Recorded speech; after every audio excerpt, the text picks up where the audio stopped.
하지정맥류는 남녀를 불문하고 나이가 들면 유병률도 높아지는데요. 문제는 하지정맥류 환자는 해마다 꾸준히 증가하고 있지만 질환에 대한 인식은 낮다는 겁니다. 질환에 대한 낮은 인식은 병을 방치하거나 치료 방법이 잘못돼 병을 악화시키는 결과로 이어질 수 있기 때문에 제대로 아는 것이 중요하겠죠. 안녕하세요. 외과 전문의 백승현 원장입니다. 네, 최근에는 건강을 위해서 운동을 하시는 분들이 상당히 많죠. 하지정맥류를 예방하기 위해서 종아리 근육을 키우는 운동을 하라, 이런 말을 많이 들으셨을 건데요. 그렇다고 해서 무조건 무거운 기구를 이용한 웨이트나 스쿼트 등으로 하체 근력을 키우라는 말은 아닙니다.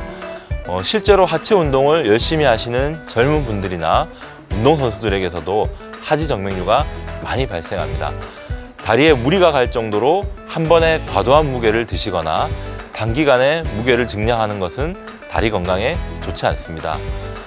하체 운동의 경우에는 혈관 기능이 정상인 분들의 경우 하지정맥류를 예방하는 효과가 있지만 이미 하지정맥류가 발생한 분들은 하체 운동이 오히려 다리 건강에 독이 되는 그런 상황도 있습니다.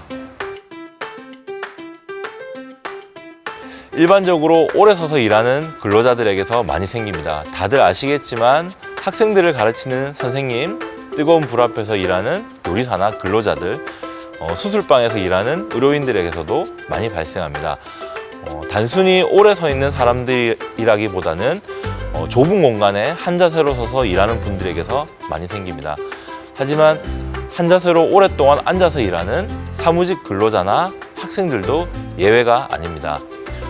누워 있을 때를 제외하고는 항상 다리의 혈관은 심장보다 아래쪽에 있으며, 그리고 한 자세를 오래 유지할 경우 다리 근육의 도움을 받지 못하기 때문에 다리 정맥의 피가 정체될 수 있습니다.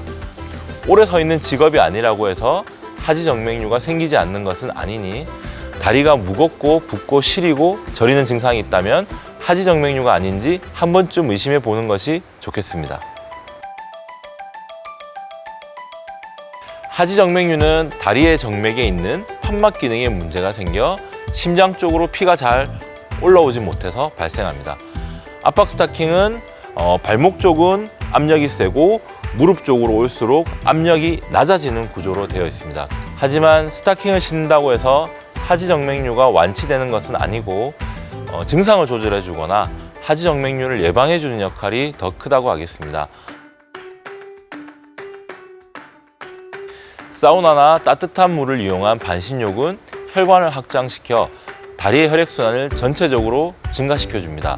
혈액순환은 도움이 되겠지만 너무 오랫동안 하거나 자주 하게 되면 다리 정맥의 직경이 커지기 때문에 하지정맥류 환자의 경우 판막의 기능이 오히려 나빠지거나 하지정맥류 증상을 더 유발할 수도 있습니다. 사우나나 반신욕은 근육 이완이나 혈액순환을 위해 적당한 선에서 즐기시는 것이 좋겠습니다.